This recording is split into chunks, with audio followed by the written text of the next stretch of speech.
हाय नमस्कार लोगोफोर नोंथांमोन बयखौबो भिउ ब्लग इउटुब चेनेलाव बरनाय जाबाय बे समाव आङो नोंथांमोननि थाखाय गोदान भिडिअ लाना फैदों स' नोंथांमोना बे भिडिअखौ जायगानिफ्राय जोबजासिम लादो जाहाथे बे भिडिअनि गासैबो लेटेस्ट आपडेटनि मोनसेबो मिस जाया बेनि थाखाय नोंथांमोना बे भिडिअखौ जायगानिफ्राय जोबजासिम नालां आरो जा बिथांमोना बे भिडिअखौ गोदानै नायदों एबा चेनेलाव गोदान नोंथांमोना चेनेलखौ साबस्क्राइब खालामनानै ला जाहाथे जेब्लानो आङो बेवहाय गोदान भिडिअ आपलोड खालामो अब्लानो बयनिख्रुइबो गिबिसिन नोंथांमोना इमेलनि गेजेरजों खबर मोननानै भिडिअखौ नायनो हायो आरो गासिबो लेटेस्ट आपडेटखौ लानो हायो मानोना आङो बे चेनेलाव जेब्लायबो गोदान गोदान जब नटिफिकेशन भिडिअ आपडेट खालामबाय थायो बेनि थाखाय नोंथांमोना बे चेनेलखौ साबस्क्राइब खालामनानै ला आरो हाजासे मानि नोंथांमोननि ससियेल मिडिया जेरै फेसबुक ग्रुप एबा वाट्सएप ग्रुपआव बेखौ शेयार खालामनानै हो जाहाथे बै मोनथियै सुबुंफोराबो बे भिडिअखौ नायनायनि उनाव गासैबो डिटेल्स आपडेटखौ लानो हायो स' लोगोफोर आङो दिनै नोंथांमोननि थाखाय लाना फैदों दिल्ली पुलिस रिक्रुटमेन्ट जे 2020 बेवहाय दिल्ली पुलिस कनस्टेबलनि थाखाय माखासे माने बेवहाय एसएससिनिफ्राय भेकेन्सि ओंखारनानै दङ बेनि थाखायनो आङो बे भिडिअखौ नोंथांमोननि थाखाय लानानै फैबाय जे जोङो बेवहाय नायोब्ला नुनो मोन्दों जे एप्लिकेसन स्टार्टेड फ्रम 1 तारिख 8 मार्च 2020निफ्राय दिनै एप्लिकेसना स्टार्ट जागासिनो दङ बेवहाय गासै भेकेन्सि जोङो नायनायाव नुनो मोन्दों जे 5846 दङ आरो बे जबखौ एप्लाइ खालामनो थाखाय जे बेवहाय 12 पासबानो बेखौ एप्लाइ खालामनो हायो स' बिदिब्ला जों गासैबो बाथ्राखौ भिडिअनि सिङाव डिटेल्सै नायलांनि नोंथांमोना आंजों लोगोसे नायफालांनो हागोन जे बेवहाय जोङो नायोब्ला नुनो मोन्दों जे बेवहाय एसएससि स्टाफ सिलेक्शन कमिशननिफ्राय बेवहाय माखासे माने भेकेन्सि दङ एसएससि आरो दिल्ली पुलिसनि गेजेरजों जे बेवहाय माखासे एमअएस मेम'रेन्डाम अफ आन्डारस्टेन्डिंनि गेजेरजों बेवहाय माखासे माने भेकेन्सि दङ बेफोरखौ बबेयाव बेसेबां जोङो गासैबो डिटेल्सखौ जोङो नायलांनि नायोब्ला बेवहाय नुनो मोन्दों जे 1 नम्बराव कनस्टेबल एक्जिकिउटिभ होननानै बुंदों मेलफोरनि थाखाय बियो only four mail number of पस्टआ बेयाव गासै दङ जाहैबाय जे बेवहाय 3433 जोङो नुनो मोन्दों आरो नम्बर 2 नायोब्ला नुनो मोन्दों जे बेवहाय नम्बर 2 आव कनस्टेबल एक्जिकिउटिभ मेलनि थाखाय एक्स सार्भिसमेनफोरनि थाखाय बेवहाय गासै नम्बर अफ पस्टआ बेवहाय 226 दङ 226 भेकेन्सि दङ बेवहाय ओमफ्राय दानिया नायोब्ला नुनो मोन्दों जे नम्बर 3 आव कनस्टेबल एक्जिकिउटिभ मेल एक्स सार्भिसमेन बेबो कामान्ड'फोरनि थाखाय पेरा मा होननानै बुंदों 3.2 नम्बर अफ पस्टआ बेवहाय 243 दङ आरो दानिया नोंथांमोना आंजों लोगोसे नायनो हागोन नम्बर 4आव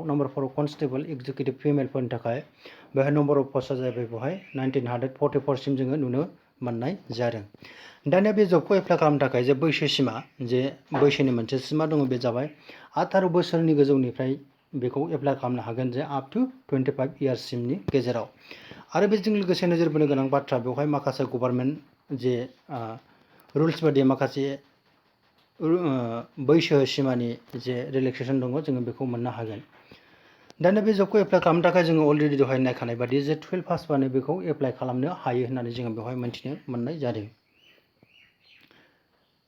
स' लोगोफोर बेवहाय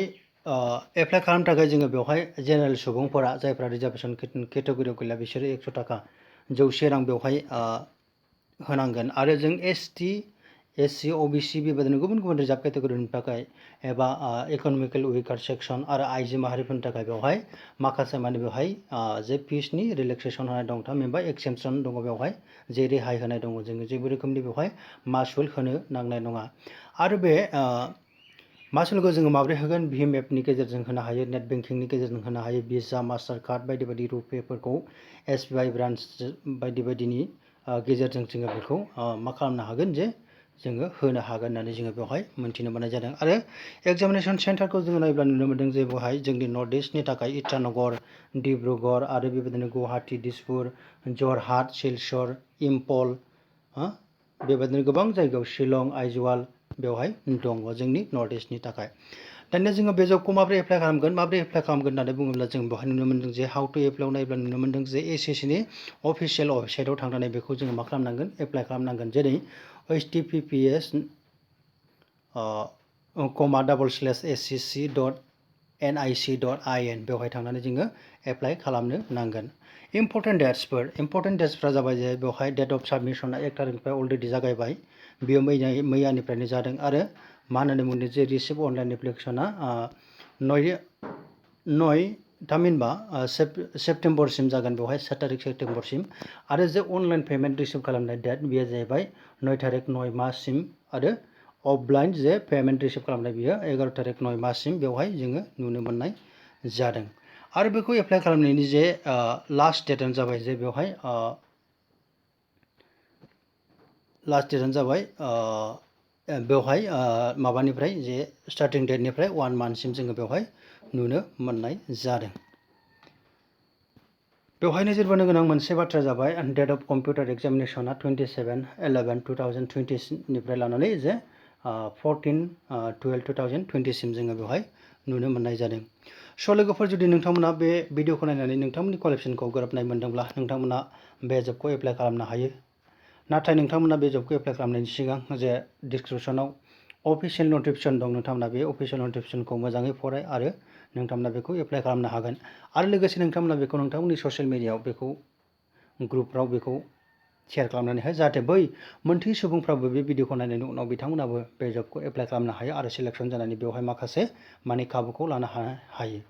स' लोगोफोर बे नोंथांमोननि थाखाय मोनसे फिसा खौरांमोन। जुदि नोंथांमोना बे भिडिअखौ नायनानै मोजां मोनदोंब्ला लाइक खालामदो, कमेन्ट खालामदो, शेयार खालामदो। So' thank you for watching this video. Bye bye.